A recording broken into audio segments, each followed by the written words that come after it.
Hi, welcome sa Talangka Recap. Syempre bago tayo magsimula huwag kalimutan mag-subscribe at mag-iwan ng like. Nagsimula ang ating movie noong ika-1914 sa French. Si Madam Miller at si Roger ay naglalakbay gamit ang karwahe. Habang sila ay naglalakbay, palihim na tinitignan ni Roger ang kargada ng matandang babae. Pagdating nila sa mansion, sinalubong siya ng kanyang ina na si Margaret. Isa sa mga katulong na si Ursula ang tumulong sa kanya at nagtanong ito kung natatandaan pa ba niya ito. Si Frank, kaibigan ng kanyang ama, ay kinawayan siya mula sa bintana. At ang kapatid ni Roger na si Berta ay niyakap naman siya ng mahigpit. Habang sila ay naglalakad, nakasalubong ng magkapatid si Madam Miller nakakatapos lang pumitas ng mga prutas. Habang ang kanyang asawa ay naglalakad sa malapit, bainit ito ni Berta. Nang biglang itinaas ni Miller ang kanyang damit na ikinagulat ni Roger. Habang naglalakad mag-isa, nakita ni Roger si Mr. Miller sa kakahuyan na nagdarasal sa harap ng larawan ng kanyang asawa. Tumakbo si Roger, pero sa pagmamadali ay natisod ito at bumagsak sa lupa.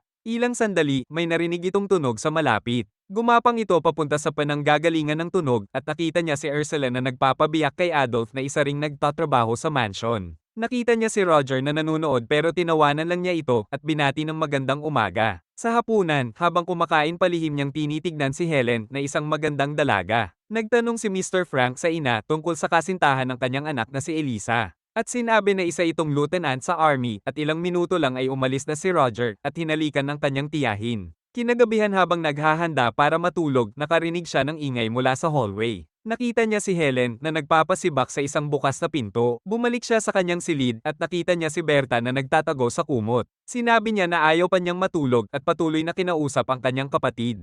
Nang biglang dumating si Cote at sinabihan si Berta na bumalik na sa kanyang silid. Sunod na araw, nanonood ang magkapatid sa tabing ilog habang ang mga katulong ay nilulublab ang kanilang mga paa sa tubig. Nagtanong si Ursula at Helen kay Madam Miller tungkol sa kanyang asawa. Sinabi naman ng matandang babae na may problema ito sa kanyang silid. Ilang sandali pa ay dumating si Adolf at Valentine at kinausap ang mga babae nang biglang pinakita ni Ursula ang kanyang alaga. Nang araw ding iyon, dumating ang ama at kapatid ni Lisa na malugod naman sinalubong ng pamilya. Sa loob, si Berta at si Roger ay tinignan ang mga medalya ng kanilang ama. Kinahapunan, binuhat ni Adolf ang mga bagay papuntang kamalig, nakita niya si Roger na nakatingin sa palda ni Ursula at hinagisan niya ito ng dayami. Sinama ni Berta ang kanyang kapatid at pumunta sila sa taas ng silid ng pagtatapat. Umalis ang kanyang kapatid at nanatili siya at nakinig sa pagtatapat ni Margareta. Nagulat si Roger nang marinig niya na may gusto si Margaret sa kaniya. Sinubukan gumapang ni Roger nang biglang bumigay ang kisame at bumagsak sa silid ng pagtatapat. Kinagabihan pinuntahan ni Berta ang umiiyak niyang kapatid at hinalikan ito. Maya-maya pa narinig na naman niya si Helen na binibiyak na naman ng misteryosong lalaki. Nakita din niya si Mr. Frank na nanunood habang nagpapasibak si Helen. Nang biglang dumating si Ursula at sinabing hindi niya kilala ang misteryosong lalaki. Pumunta si Roger sa attic kung saan nakita niya si Mr. Frank, doon nakakita siya ng aklat sa taas ng mesa, agaran niya itong ibinulsa nung bumalik si Mr. Frank. Bago ito umalis tinanong ni Roger kung nakaramdam ba siya ng pagkadismaya nung bata pa siya at sinabi nito na minsan nararamdaman na niya ito ngayon.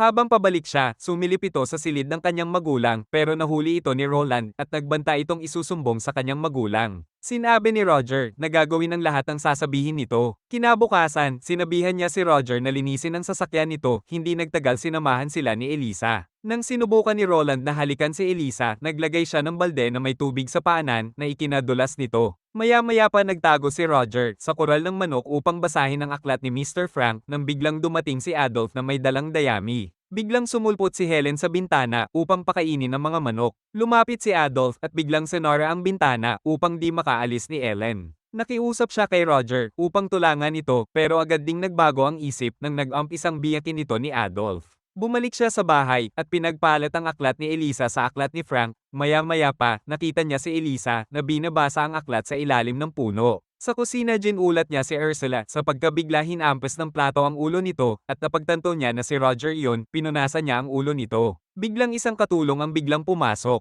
Nagpas siya itong magpakalalaki, sinundan niya si Madam Miller sa ikalawang palapag. Dumungaw ito sa maliit na bintana, biglang pumasok si Roger sa silid at sinimulang biyakin ang matandang babae. Naputol ang ginagawa nila nang biglang isang mensahero ang nagsabi na nagdeklara ng digmaan ang Germany sa France. Ang mayamang pamilya ay nagalak sa balita ng digmaan dahil tataas ang demand ng mga medalya ng gyera. Kinagabihan ng mga kalalakihan na nagtatrabaho sa mansion ay sinulit ang huling gabi para ilabas ang kanilang mga kasintahan. Sinubukang sumama ni Roger sa kanila pero nadismaya ito dahil lahat sila ay may mga kasama na. Kinabukasan pinanood ni Berta at kanyang ina ang pagpaalam ni Elisa kay Roland. Maya-maya hiniling ni Ursula na tulungan siya ni Roger na buhatin ang kutsan sa taas. Sa kwarto sinimulan niyang ligawan si Ursula. Nang biglang sinarado ni Ursula ang pinto at hinubad ang damit sa harap ni Roger at nagpabiyak. Makalipas ang ilang minuto, nakita ni Berta ang kamiseta ng kapatid na may punit at napagtantong may ginawa itong kasalanan. Maya-maya pa habang si Kate ay nagsusukli ng kanyang buhok sa tabing ilog.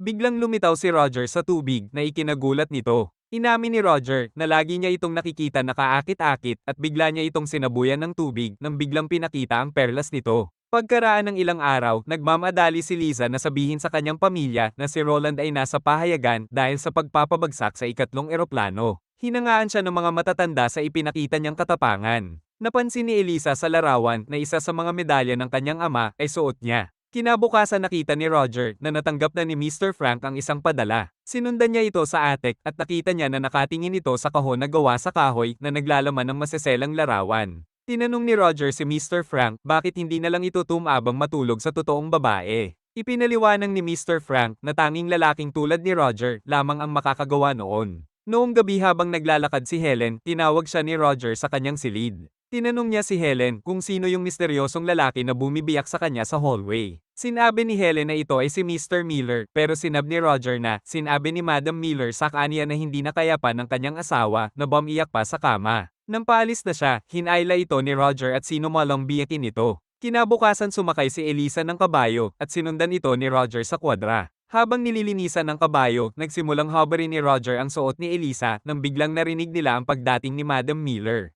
Habang dinadala ni Madam Miller ang kabayo sa malapit na kwadra, binaba naman ni Elisa ang kanyang damit at sinumulang magpabiyak kay Roger. Ilang araw matapos magpabiyak ni Elisa kay Roger, sinabi niya na maaring buntis siya at hindi alam ang gagawin. Nang biglang isang eroplano ang lumilipad sa itaas, hinayla niya si Roger sa ilalim ng puno para hindi sila makita ni Roland. Habang papunta sa bahay, isang karawahe na may mga sundalo ang pauwi galing sa gyera. Nang biglang dumaan si Madam Miller na umiiyak at sinabing namatay sa digmaan ng kanyang asawa. Kinagabihan pumunta si Ursula sa silid ni Roger at sinabing buntis ito. Sinabi nitong ipapakasal ito kay Adolf pero tumanggi dahil baldado na ito at nagdesisyong pakasalan si Valentine. Sinabihan niya ito na dalhan ng isang boteng pulang nail polish. Pagkatapos ay dumating si Margaret at sinabi din itong buntis siya, sinabi ni Roger na pakasalan niya si Mr. Frank. Bumalik si Ursula na may dalang pulang nail polish at dinala niya ito sa silid ni Elisa, doon ay inutusan niya itong maglagay ng pulang nail polish sa kumot at sinabi ni Elisa na itigil iyon ni Ursula. Kinuha ang bote ng nail polish sa kanya at kumalma. Hiniling ni Roger kay Ursula na maghintay sa kanyang silid habang nakikipag-usap ito sa kanyang kapatid.